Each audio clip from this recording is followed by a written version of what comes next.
राहुल सांकृत्यायन जी की पुस्तक वोल्का से गंगा तक के पिछले एपिसोड में हम इसकी 12वीं कहानी सुपर्ण योद्धा को समाप्त कर चुके हैं, जिसके तहत हमने जाना कि योद्धा दरअसल कौन थे।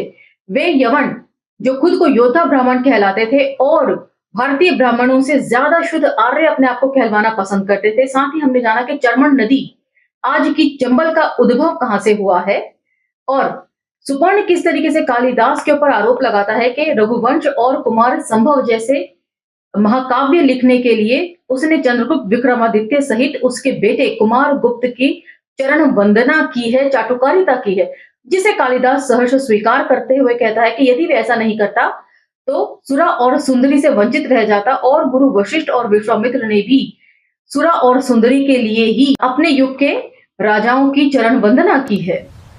उसके बाद हमने जाना कि सुपर्ण की ज्ञान की भूख उसे बौद्ध मठों तक लेकर जाती है, खास तौर से अजंता जो उस समय का सबसे व्यस्त और पॉपुलर बौद्ध मठ था। वहां पर जाकर उसकी मुलाकात देश और दुनिया के अलग अलग विद्वानों से होती है। वहीं उसे दिगनाग मिलता है और कालिदास ने दिगनाग को द्रविड़ नास्तिक के रूप में कोट किया है कहानी में, और ये भी कहा है कि इसके सामने विष्णु तो क्या 33 करोड़ देवी देवताओं का सिंहासन डोल जाता है।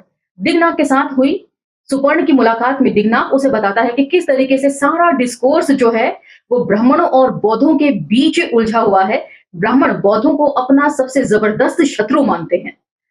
उसके बाद कहानी के अंत में सुपर्ण दिगनाग से आशीर्वाद लेकर अपनी जन्मस्थली की तरफ प्रस्थान करते हुए यह ऐलान करता है कि या तो वह योद्धाओं का उद्धार करेगा, अन्यथा रेत में पैरों की तरह मिट जाएगा।